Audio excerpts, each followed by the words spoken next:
Good morning, baseball way of lifers. How we all doing? Today we're going to dig deep into the Baltimore Orioles and what the 2021 season may hold for them. Uh, let's just say the theme of this should be the rebuild continues because things aren't going to be looking too bright for the Orioles this year. They're going to continue where they were the last couple of years, most likely. Hopefully, a slight improvement, but being in the same division as the Yankees, Blue Jays, uh, Red Sox, and the Rays, it's not going to look pretty, and you can almost bet that they're going to finish in last place. They were bottom feeders in the American League last year, and they probably will be the same again this year. Uh, it looks like they are going to try to. It's been a few years that they've been terrible. So hopefully in a few years they'll start making progress, but they keep chipping away and getting rid of some parts. And just recently, this in the past year, they got rid of Jose Iglesias, who was traded to the Angels. He was their shortstop. And Hanser Alberto was non-tendered. Uh, there is a little bit of a solid nucleus for the Orioles. It's not all doom and gloom. And with Trey Mancini back, and isn't he the story of the year? I mean, who's not rooting for Trey Mancini this year? What he had to go through the past year is unspeakable, but he's coming through and he's back and hopefully better than ever. And along with Anthony Santander out in the outfield and Ryan Mountcastle, they do form a good, solid heart of the order. So there is hope for the Orioles in that regard to put up some runs. And the starting pitcher by no means is great, but by means they do have a number one starter in John Means. And he has all-star potential, as we all know, and hopefully he can anchor the number one spot and have everyone else fill out as the season goes on. But the pitching is always a question mark with the Orioles, and I guess basically if you're an Oriole fan, you're looking towards the future because they do have two highly valued prospects on the horizon. Catcher Adley Rutschman, who is a number one draft pick, and everyone's high on him. He's number one pick overall. And then they have right-hander Grayson Rodriguez, who I've heard nothing but good things about. And he should be a pitcher to be reckoned with in the coming years. Hopefully he can make the staff this year sometime. Again, you don't want to rush these guys, but they do expect Rodriguez up sometime next year. They're going to probably let him sit out and play minor league ball this year, and he'll be back up probably with the big club, not back up, but with the big club in 2022. And I think the same is going to be the case for Rutschman. I think they're not going to force feed him into the major leagues, and we'll see what happens there. But these guys are blue chippers all the way, and I think if you're an Oriole fan, you'll probably be buying these jerseys in a couple of years because they may be the face of the franchise. Now, before we go into more detail on the 2021 Orioles, let's delve into their history. Who here is a Milwaukee Brewer fan? Okay, so we got some Brewer fans who are watching this Oriole preview. That's nice. But did you know that the original Milwaukee Brewers became the Baltimore Orioles? Yes, indeedy. In 1901, the American League had 8 charter teams, and the Milwaukee Brewers were one of them. And they spent only 1 year in Milwaukee, and then they moved to St. Louis, and they became the St. Louis Browns in 1902. After 52 years in St. Louis, where they were always second fiddle to the Cardinals, franchise was purchased in 1953 by a conglomerate of Baltimore business and civic leaders and became the Orioles. They weren't really much of a success in St. Louis. They were bottom feeders there and sometimes the laughing stock of baseball. So it probably was a good thing they moved to Baltimore. And in Baltimore, since they moved there, they had more success than they ever did in St. Louis. So it was a wise move at the time, and it's still a wise move. Now, as you all know, the nickname of the Orioles is the O's. A lot of people like to call them the O's, the Birds, and they're named the Orioles because that is the state bird of Maryland. So apropos, they're Maryland's team. Let's call them the Orioles. And who doesn't love the Oriole logo? Uh, I think it's one of the best logos in baseball. The little smiling bird, and it's one of the more recognizable logos, and just a feel-good logo, I think. And we all know, if people from my generation, the baby boomers, from 66 to 83, the Orioles were a force to be reckoned with. They made 6 World Series appearances, and they won 3 of them, 66, 70, and 83. Now, the 66 and 70 team, 66 was a great pitching team, had some great players. I think the 70 team was one of the best teams ever. And let's not forget the 69 team, which was upset by the Mets, and the 71 team, which lost to the Pirates. Those 3 Oriole teams were some of the best ever in Major League Baseball history over a 3-year run.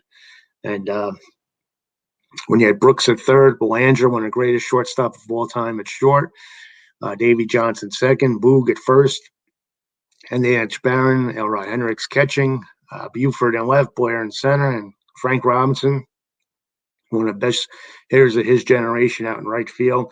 The Orioles were quite a team, and they had some good pitching. As we all know, Jim Palmer, Dave McNally, Pat Dobson, Mike Flanagan, Mike Boddicker, right down the line, Dave McNally. They've had some arms over the years. Dennis Martinez. And out of all these guys, they even managed to cultivate some Hall of Famers in Brooks Robinson, Frank Robinson, Jim Palmer, Cal Ripken Jr., and Earl Weaver.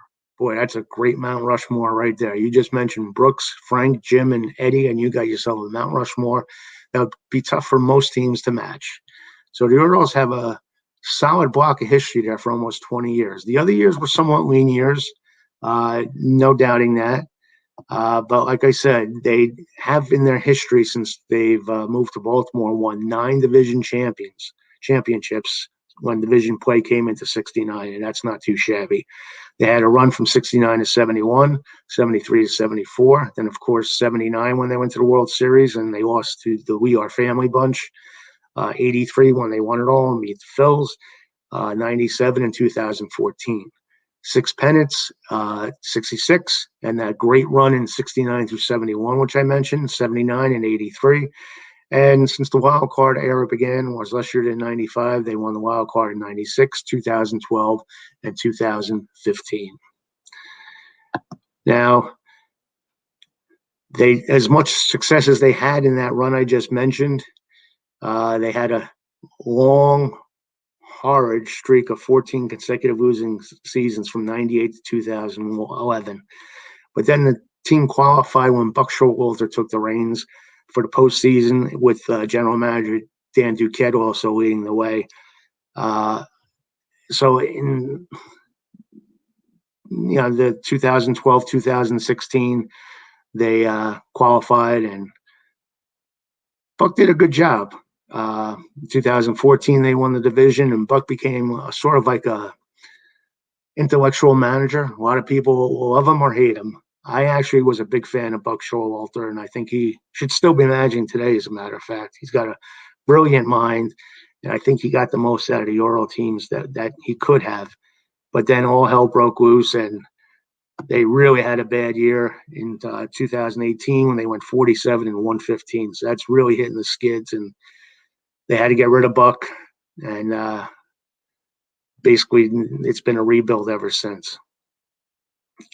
So from 2014, after they won the division championship, it's been kind of downhill after that. But I think the Orioles are doing the right thing. They got a couple of good prospects, a couple of good players on the team right now, but it's going to be painful. There's no doubt about it. The franchise's overall win-loss record is 8.793 and 9.763, a 474 win-loss percentage.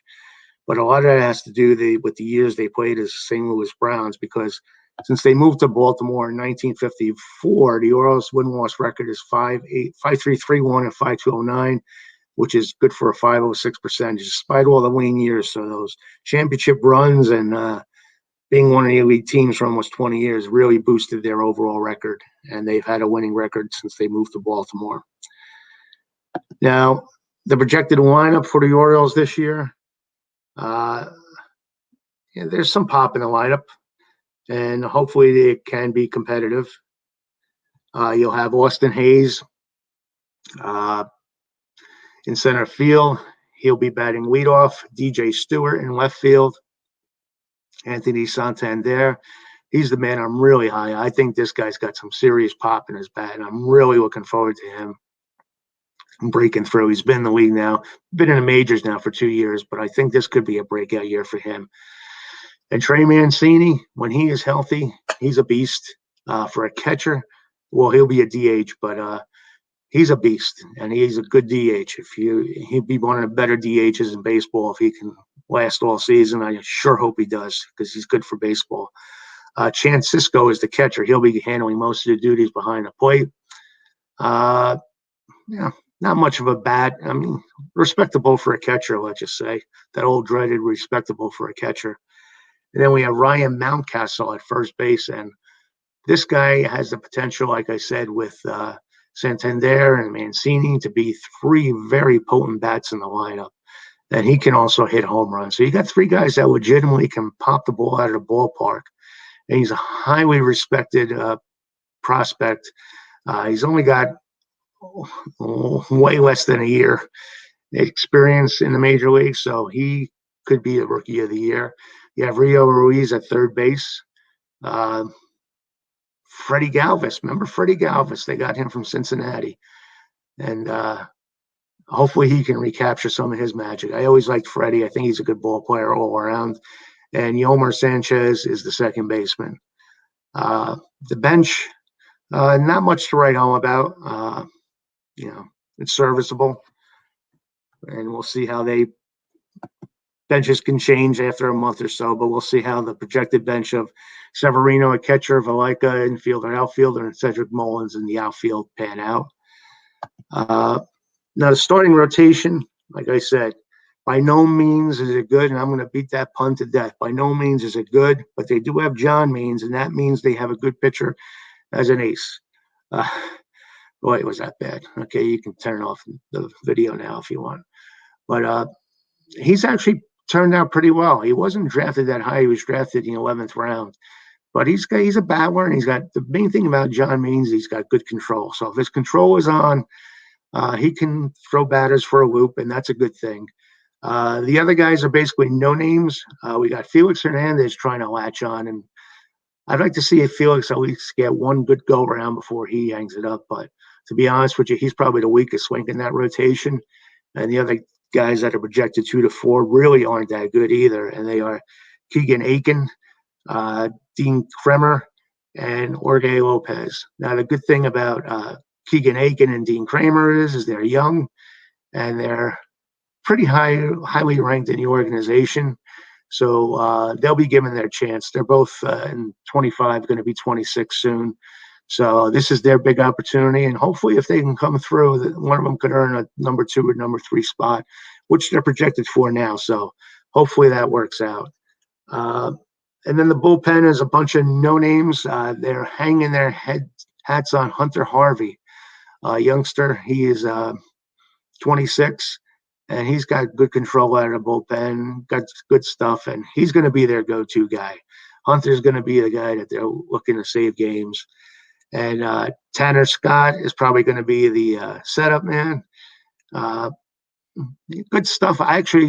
In a way, I kind of like Tanner Scott as much as Hunter Harvey, and we shall see how that develops. He's got more juice on the ball. He throws a heavier ball than Hunter Harvey, so it'll be interesting to see how that works out. And his only setback is he has sometimes he could be a little erratic control-wise. And the rest of the bullpen, as you can see, is Cesar Valdez, Dylan Tate, Paul Fry, Sean Armstrong, Travis Latkins Jr., Cole Sicer, and Tyler Wells. So hopefully the starting rotation, which I mentioned, means Keegan Aiken, Kramer, Lopez, and Hernandez can compile some innings and make it easier for the bullpen, because the bullpen has a lot of question marks. The one guy I do like getting out of the bullpen is Paul Fry, and they got him in a trade with Seattle, and he's not that bad actually. He can throw some heat, and I think every reliever, and I think it's almost you have to throw heat at this point right now. The only guy that they have that really doesn't throw much heat is Cesar Valdez, who are looking to play prominent roles in the bullpen. So, but I do like Paul Fry also. And like I said, the future is ready to take off and fly like a bird with Adley Rushman and Grayson Rodriguez. And they also have an Hall as a pitcher coming up. And a lot of people love him too. And also Heston Kjerstad is another one that they're looking very highly upon to carry some weight. But Kjerstad's not even expected to be at the ball club till like 2023. And we'll see how the pitching staff works out. I mean, it's going to be interesting. I mean, it's going to be a rough year. Let's not sugarcoat it. But we'll see what happens. Yeah, you got to have time and you got to have patience. Like I said, Hall is expected to become up probably later on this year. They'll give him a look. But like I say, it's going to be a long year. And the best thing that can happen for the Orioles is they don't lose 100 games. I know that's thinking optimistically now, isn't it? But the thing is, just look at it as a stepping stone towards development. So my prediction for the Orioles is, if you're an Oriole fan, you may want to close your ears, but you probably realize this anyway, is last place. And I think the best case scenario for them is avoiding 100 losses. And if everything goes well, 70 wins. So that's it for my Oriole review and preview. If you like this video, please hit like. If you don't like it, hit dislike. If you have comments, please, by all means, leave the comments. And this is my one Facebook group video of the day, these projections. So if you do like it and you like the other videos I have, just hit subscribe to the Baseball Way of Life YouTube channel, and you'll get all the updates. Like last night, we had a little dissertation on Shohei Ohtani and what may be coming his way. So if you do like these things, check the YouTube channel out, subscribe to it, and there's more to come. And with baseball heating up, there'll be a lot more videos. And like I said, if you have any ideas or suggestions, please do submit them either in the comments or you can message me. If there's something you want to see, we can do that.